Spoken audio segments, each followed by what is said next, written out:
Lo sacan de la celda, le ponen una mordaza, no por protocolo, sino porque en un juicio anterior a otro reo, la multitud había quedado perturbada por sus últimas palabras y las autoridades no querían repetirlo. Bruno no puede hablar. Roma, 17 de febrero del año 1600. Son las 9 de la mañana. El sol ya calienta las piedras del campo de Fiori. Hay una multitud, cientos de personas. Nadie habla demasiado fuerte. En el centro, hay un hombre atado a un poste de madera. Tiene 52 años. Lleva 8 encerrado en una celda de la Inquisición. Le ofrecieron una salida. Varias veces. Solo tenía que decir 3 palabras. Me equivoqué. No lo hizo. Ahora hay alguien que se acerca con una antorcha. Y lo que este hombre pensó en ese momento, lo que eligió pensar, es probablemente lo más perturbador de toda esta historia. Porque no pensó en escapar. Pensó en las estrellas. Y lo que más duele no es que lo mataran. Es que todo lo que dijo era verdad. Antes de continuar, suscríbete ahora para que no te pierdas estas historias. Además, creamos una canción original sobre este caso. Si llegas hasta el final, te dejamos un pedazo del coro. Vale la pena. Lo ataron por pensar más allá del miedo, no por mirar el cielo, sino por romper el techo. Copérnico ya había dicho que gira la tierra. Regresamos a la historia. Giordano Bruno tenía una manía. Cuando pensaba en algo difícil, un problema filosófico, una idea que no terminaba de encajar, murmuraba en voz baja, no para sí mismo, como si le estuviera explicando algo a alguien que no podía ver. Sus estudiantes en Venecia lo notaron. Sus colegas en Oxford también. Hablaba con el universo, no de forma mística. Era casi mecánico, como un matemático que necesita escuchar los números para que tengan sentido. Nació en 1548 en Nola, un pueblo al sur de Nápoles. Entró al convento dominicano a los 15 años, no por fe ciega, sino por lo que los conventos tenían que el mundo exterior no. Libros, miles de libros. La biblioteca más grande que había visto en su vida. Fue un estudiante extraordinario. La clase de persona que hace preguntas que los maestros prefieren no escuchar. A los 27 años fue acusado por primera vez de herejía. Huyó y no paró de huir durante 16 años. Ginebra, París, Londres, Oxford, Frankfurt, Praga, Helmstedt, Nápoles. 16 años de un hombre que lleva todo lo que sabe en la cabeza y un par de libros bajo el brazo, cruzando Europa como si el conocimiento fuera una llama que necesitara viento para no apagarse. Ahora necesitas entender el mundo en que vivía Bruno para entender por qué lo que hizo fue tan extraordinario y por qué el sistema no podía tolerarlo. El año 1600 no era el mundo oscuro que imaginamos cuando escuchamos Inquisición. El Renacimiento llevaba más de un siglo transformando Europa. Copérnico había muerto 57 años antes, dejando escrito que la Tierra giraba alrededor del Sol, y la Iglesia no lo había quemado. Lo había observado con cierta incomodidad, sí, pero Copérnico era un matemático cauto que publicó su teoría como modelo matemático, no como afirmación sobre la realidad. Galileo, contemporáneo de Bruno, estaba vivo y trabajando. Moriría en su cama, bajo arresto domiciliario, pero vivo. 50.000 casos, 100 ejecuciones. Para tener esa cifra en perspectiva, es una tasa de ejecución del 0.2%. La Inquisición era brutal e injusta en muchas formas, pero no era la máquina exterminadora de la leyenda negra. Mataba selectivamente. Eso hace que la muerte de Bruno sea aún más extraña. ¿Por qué a él? Imagina que trabajas en una empresa que tiene reglas estrictas sobre lo que puedes decir públicamente. Hay miles de empleados que se quejan, que cuestionan, que piden cambios. La empresa los llama al orden, los sanciona, los silencia, pero solo a uno lo despiden de una forma que nadie puede ignorar. Ese uno hizo algo diferente, no rompió una regla, rompió el marco dentro del cual existían todas las reglas. Eso es lo que hizo Bruno. Para entender las ideas de Bruno hay que entender primero lo que la Iglesia encontraba tolerable. Copérnico, tolerable. Sus ideas sobre el movimiento de los planetas eran molestas pero contenidas. Un universo donde la Tierra se movía alrededor del Sol era todavía un universo con un centro, con un límite, con un orden jerárquico que podía acomodarse a la teología. Bruno llegó y dinamitó eso. En 1584, Bruno publicó en Londres 2 obras que hoy serían artículos de divulgación científica, pero que en ese momento eran algo sin nombre: De la causa, el principio y el uno, y del universo infinito y los mundos. Sus tesis eran estas: el universo no tiene centro, el universo no tiene borde, el universo es infinito. Las estrellas que vemos en el cielo no son decoraciones pegadas a una esfera, son soles, cada una, soles tan grandes como el nuestro o más grandes a distancias que la mente humana no puede procesar. Y si hay soles, hay planetas alrededor de esos soles. Y si hay planetas, hay vida en esos planetas. Bruno tenía 36 años cuando escribió eso, sin telescopio, sin matemática avanzada en el sentido moderno, solo razonamiento. La clase de razonamiento que funciona cuando una mente no acepta los límites que otros aceptan porque nadie le demostró que esos límites existían. Primera decisión analizada. Bruno había podido publicar esas ideas en Londres en parte por la protección del embajador francés en la corte de Isabel I. Era inteligente políticamente cuando quería, sabía moverse. Pero cuando regresó al continente europeo, siguió enseñando y publicando las mismas ideas, sin matizarlas, sin disfrazarlas de hipótesis matemática como Copérnico. ¿Por qué?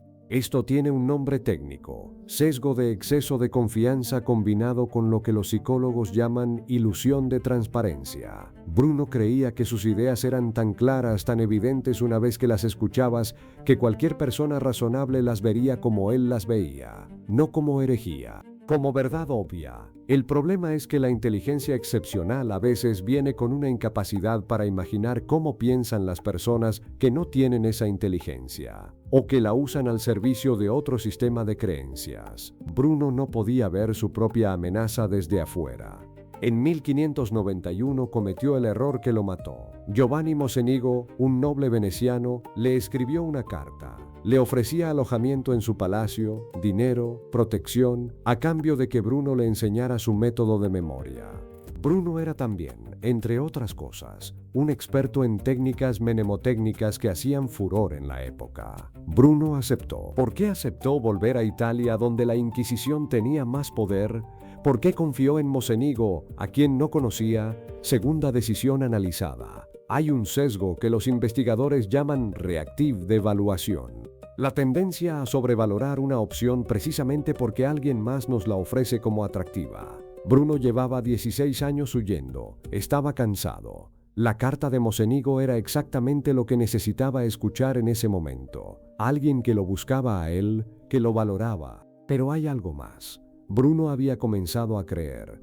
Hay registros de esto en sus cartas, que sus ideas estaban empezando a ganar terreno, que el momento histórico estaba cambiando. No estaba equivocado en el largo plazo, estaba equivocado en el corto.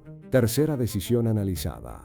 Mocenigo resultó no ser el mecenas que prometía. Era un hombre frustrado que quería los secretos del método de memoria de Bruno y que cuando no los obtuvo, o cuando creyó que Bruno no le estaba enseñando suficiente, hizo lo único que podía hacer con ese activo que tenía en su casa.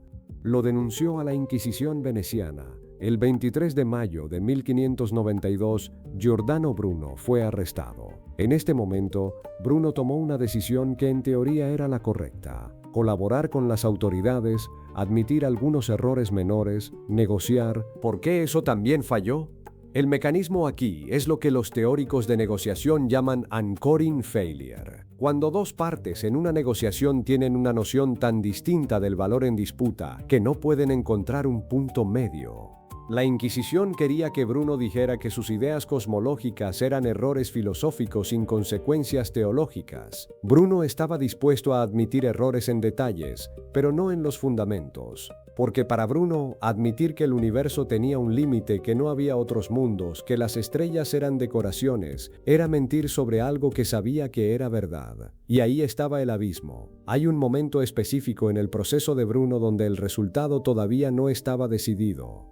Era en 1597, llevaba 5 años preso. El proceso había pasado de Venecia a Roma. Los inquisidores romanos eran más duros, pero también más metódicos. Le presentaron una lista de 8 proposiciones heréticas y le pidieron que las abjurara. Bruno pidió tiempo para pensar.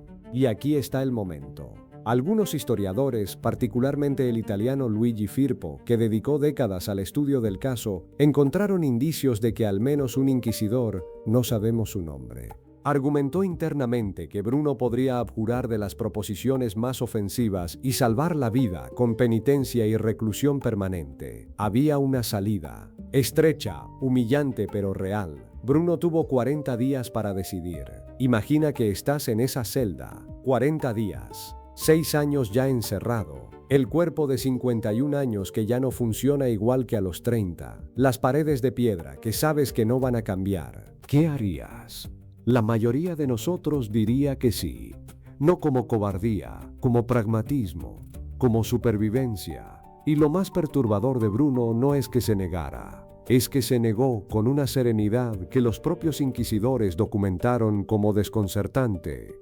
Cuando le leyeron la sentencia, dicen los registros, Bruno los miró y dijo algo que se ha citado muchas veces pero que merece un segundo aquí. Quizás teméis más vosotros al pronunciar esta sentencia de lo que yo al recibirla. No lo dijo con ira, lo dijo como quien constata un hecho. 17 de febrero de 1600, 9 de la mañana. 7 grados de temperatura en Roma según los registros meteorológicos de la época. Lo sacan de la celda, le ponen una mordaza. No por protocolo, sino porque en un juicio anterior a otro reo, la multitud había quedado perturbada por sus últimas palabras y las autoridades no querían repetirlo. Bruno no puede hablar. Lo llevan al campo de Fiori, la plaza de las flores. Hay carne de cerdo en algún puesto cercano que todavía no abrió del todo. Huele a leña húmeda. Lo atan al poste invertido. Cabeza hacia abajo, posición reservada para los blasfemos. Un sacerdote se acerca con un crucifijo. Un último intento. Bruno gira la cabeza. No, encienden la leña. El fuego no mata rápido. Nadie que haya investigado ejecuciones de esta época debería decirte que fue rápido porque no lo fue. Los registros dicen que duró varios minutos. La multitud, según el cronista Gaspar Schoppe, que estaba presente y escribió una carta ese mismo día, no celebró. Hubo silencio. Eso es todo, silencio, y nadie en esa plaza, ni los inquisidores, ni los sacerdotes, ni los curiosos que habían ido a ver. Nadie entendía del todo qué acababa de pasar, porque lo que acababa de morir no era solo un hombre, era una idea que tendría que esperar 300 años para que alguien con el equipo adecuado pudiera demostrarla. Sus libros fueron puestos en el índice de libros prohibidos, quemados donde se encontraron. Pero la historia de los libros prohibidos es siempre la misma. Las ideas más peligrosas sobreviven precisamente porque alguien las escondió. Mocenigo, el hombre que lo delató, vivió bien. Murió décadas después en su palacio veneciano.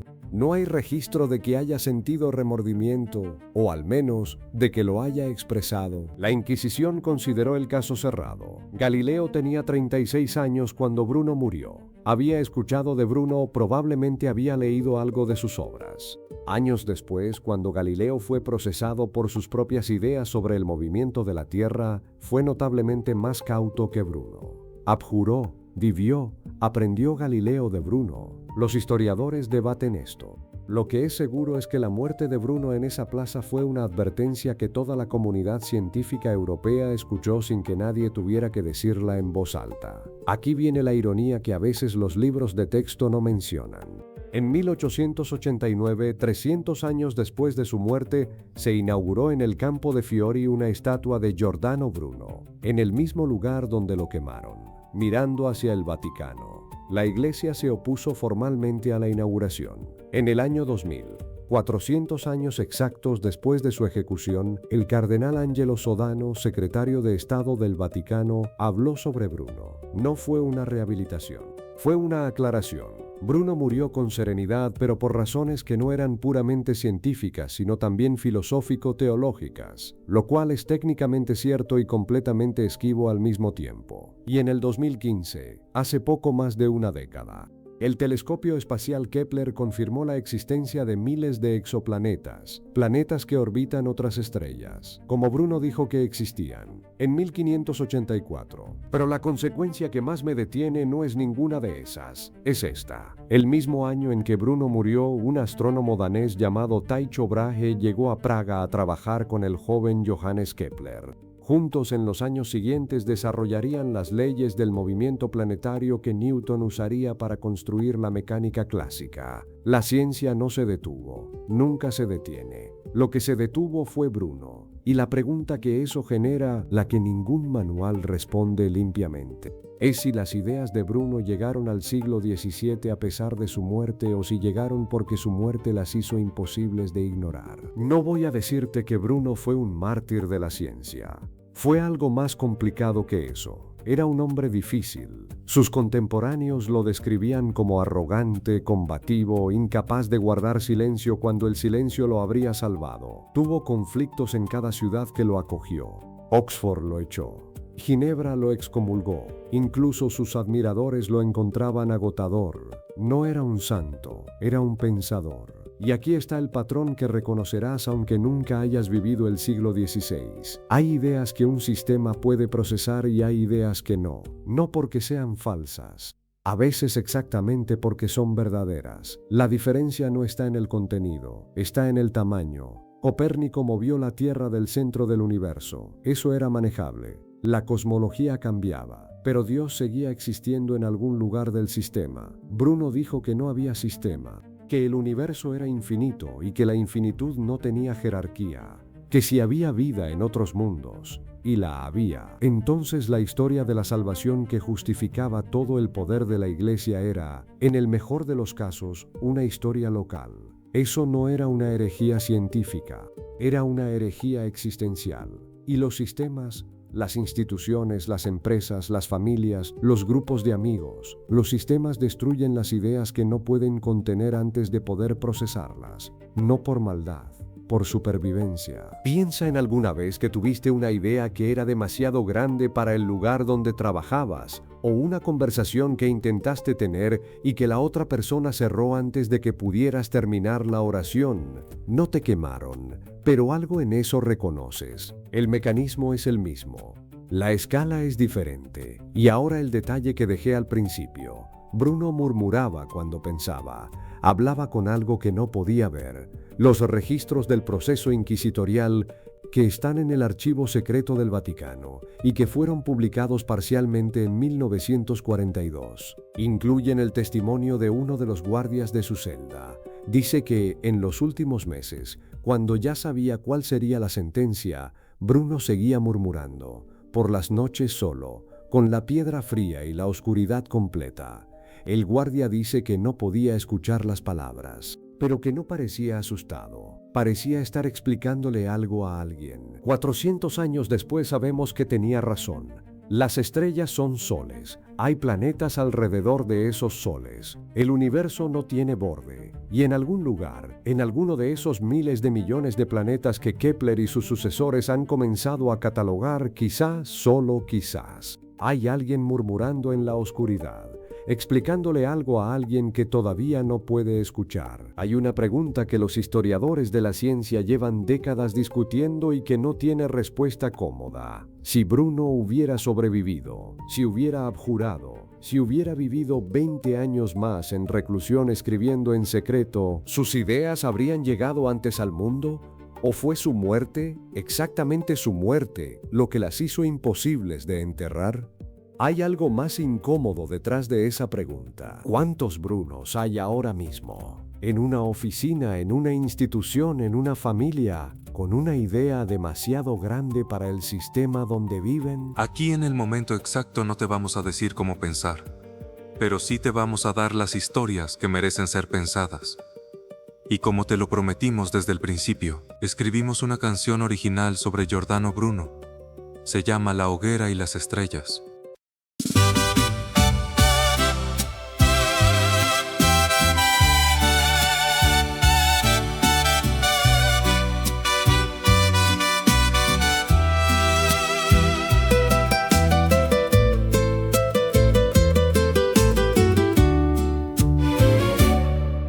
Lo ataron por pensar más allá del miedo, no por mirar el cielo, sino por romper el techo.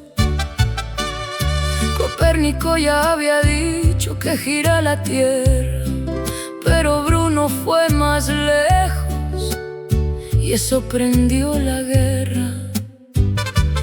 Dijo: no hay borde, no hay última sala, hay más soles ardiendo que arena en la playa. Fuego de Bruno, fuego de Bruno, demasiado grande para un solo muro. Fuego de Bruno, fuego de Bruno, tenía razón y eso fue su oscuro. En 1600 lo llamaron peligro por abrir la puerta donde acababa el grito. Universo infinito, sin centro ni dueño, y quise otras vidas mirándonos de lejos. No era ciencia sola, era el golpe al sistema. Cuando una idea crece, la jaula se quema. Dijo: no hay borde, no hay última sala, hay más soles ardiendo que arena en la playa. Fuego de Bruno, fuego de Bruno, demasiado grande para un solo muro.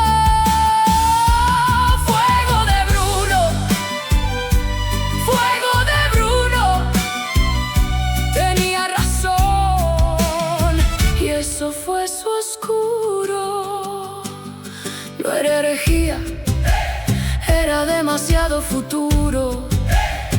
Una verdad sin rejas, un universo sin muro. La mente